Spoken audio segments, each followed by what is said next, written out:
Bismillahirrahmanirrahim. Assalamualaikum warahmatullahi wabarakatuh. Alhamdulillah wassalatu wassalamu ala Rasulillah wa ala alihi wa sahbihi wa man walah wala haula wala quwata illa billah. Ketemu lagi dengan saya Fahmi Hasan Nugroho dalam pembacaan kitab Syarah Waraqat karya Imam Jalaluddin Al-Mahalli. Pada video yang lalu kita sudah membahas mengenai definisi nasakh dan kemudian kita bahas juga mengenai ragam bentuk nasakh.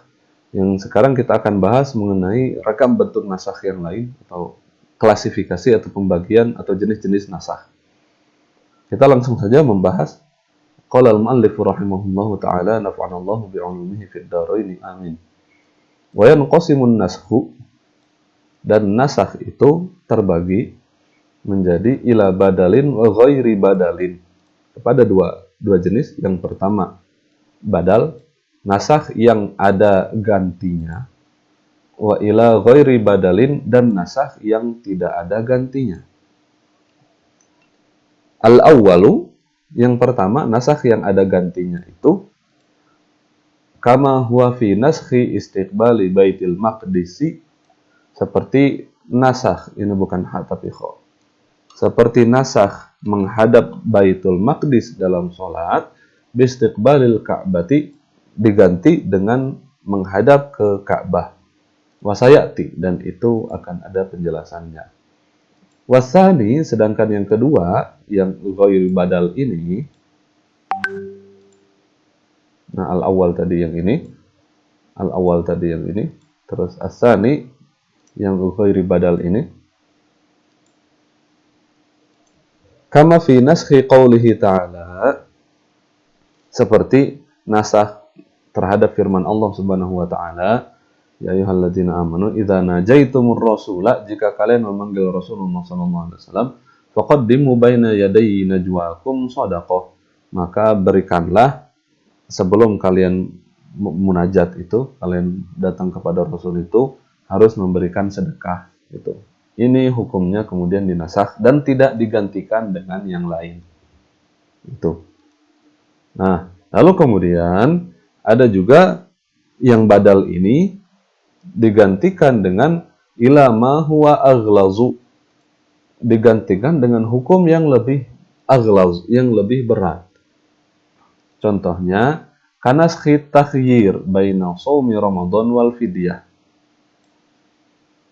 seperti nasakhnya, dihapusnya hukum takhyir, pemilihan antara puasa Ramadan dengan fidyah, pemilihan antara puasa Ramadan dengan fidyah kepada ta'yinus shaum, diganti menjadi harus puasa saja.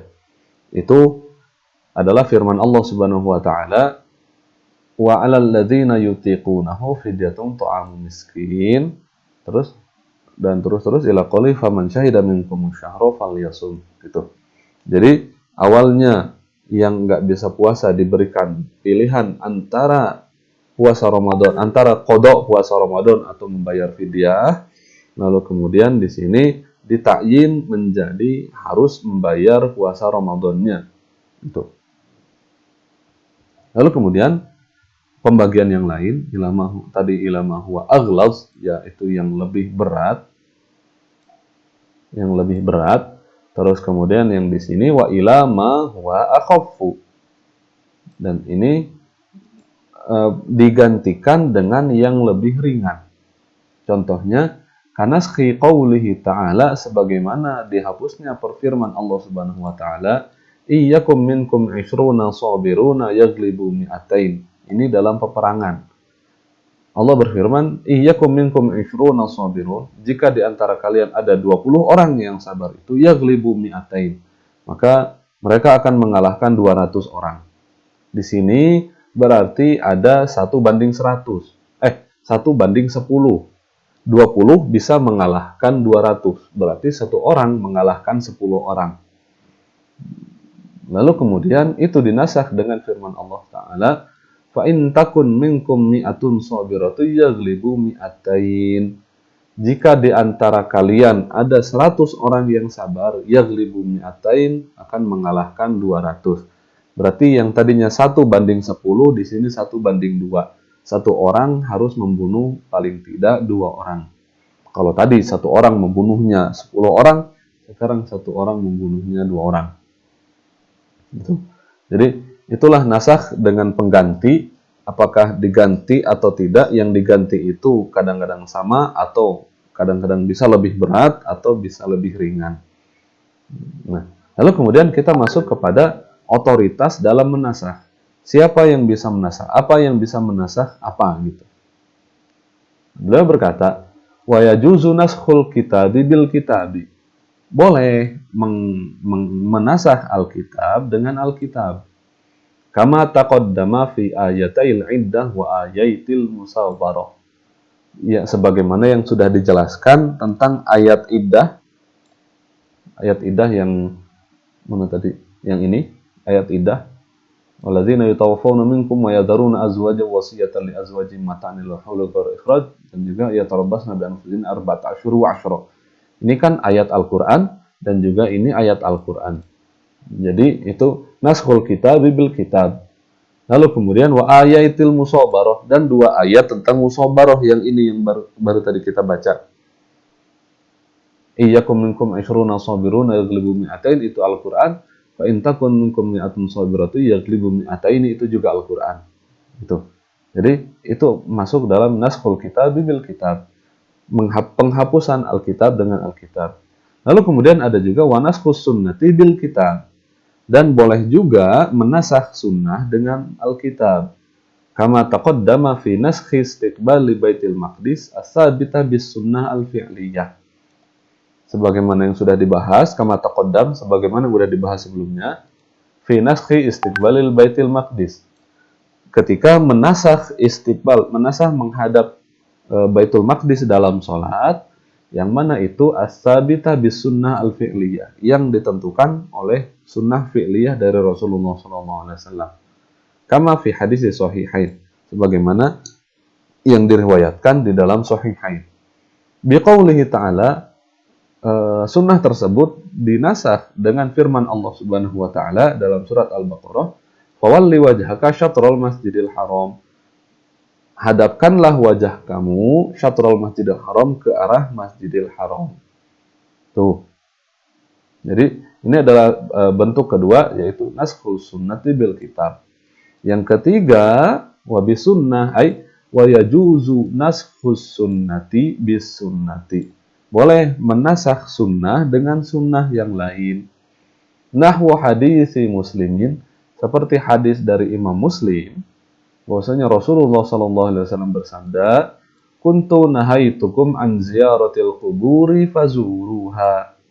Dulu saya melarang kalian untuk ziarah kubur, fazuruha. Maka sekarang ziarahlah gitu.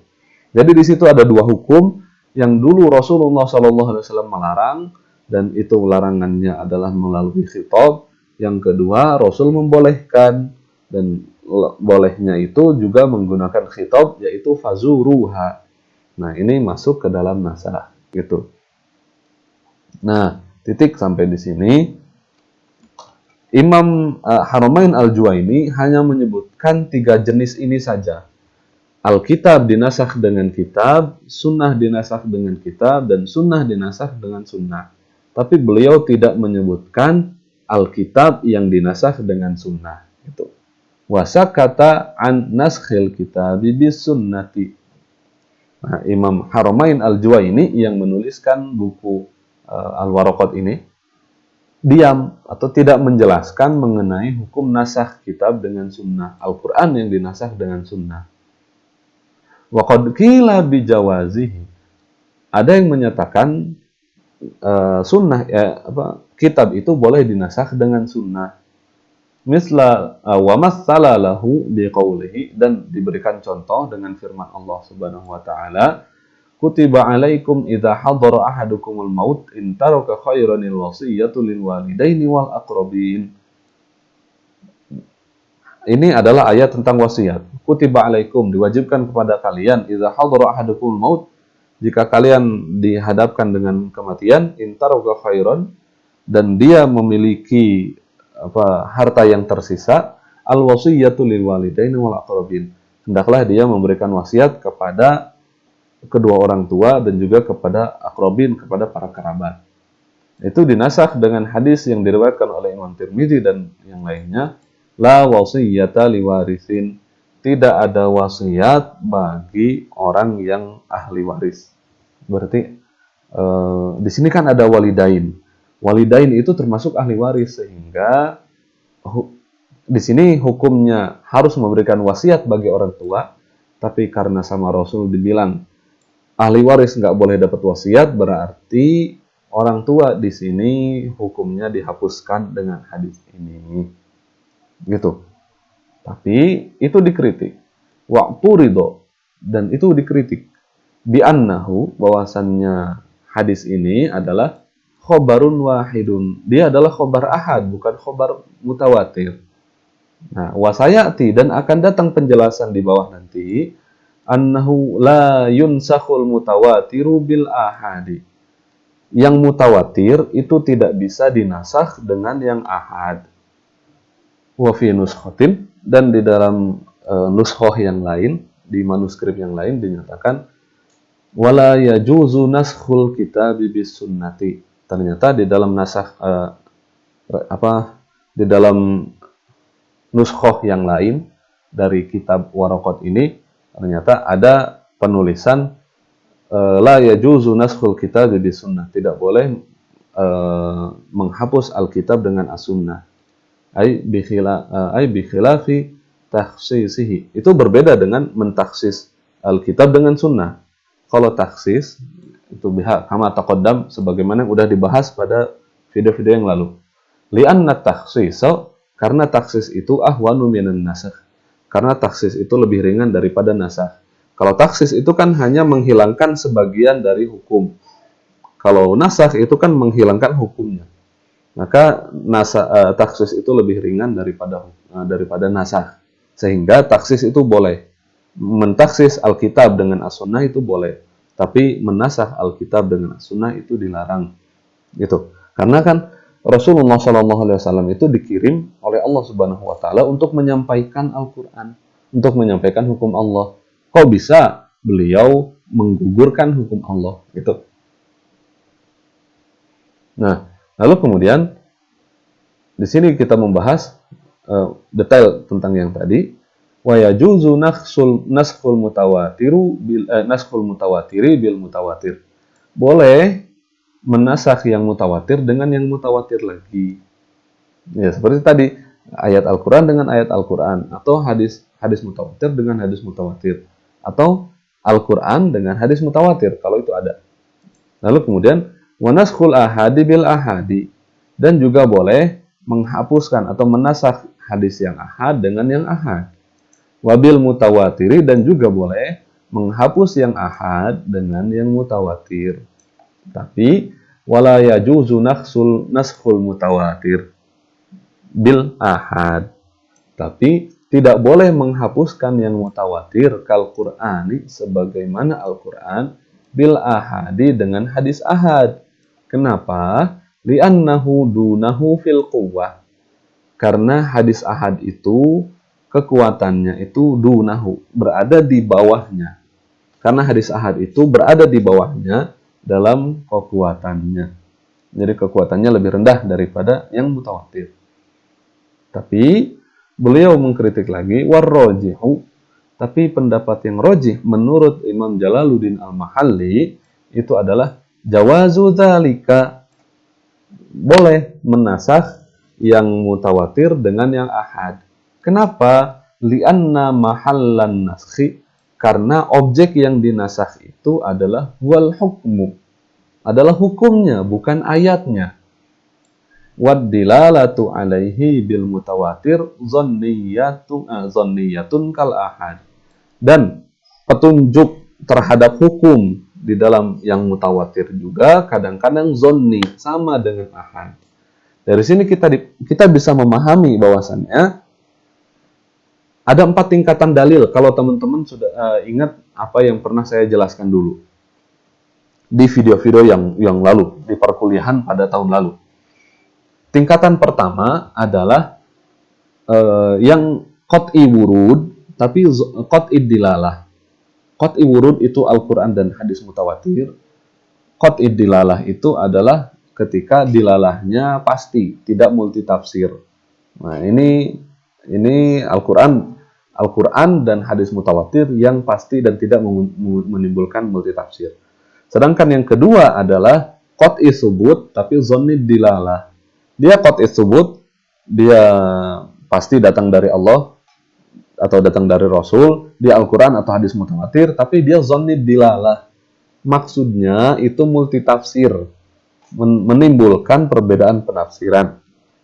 Maka ini yang kedua. Nah, yang boleh dinasah itu adalah yang bagian ini.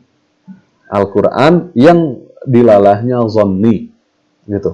Yang ketiga adalah zonni subut qat'i dilalah, yaitu hadis ahad tapi dilalahnya pasti, tidak multitafsir.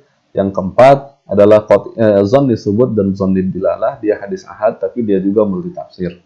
Nah, jadi dari sini kita paham bahwasannya ada perbedaan pendapat antara Imam Jalaluddin Al-Mahalli sebagai syarih, sebagai orang yang mensyarah kitab Al-Waraqat dengan penulis kitab Al-Waraqat, yaitu Imam Harumain. Imam Harumain menyatakan Al-Quran nggak boleh dinasakh oleh hadis, sedangkan Imam Jalaluddin Al-Mahalli menyatakan Al-Quran boleh dinasakh dengan hadis ahad. Begitu. Baik, itu yang kita bisa bahas pada video kali ini. Kurang lebihnya saya mohon maaf. Semoga bermanfaat. Wabillahi taufiq wal hidayah. Wassalamualaikum warahmatullahi wabarakatuh.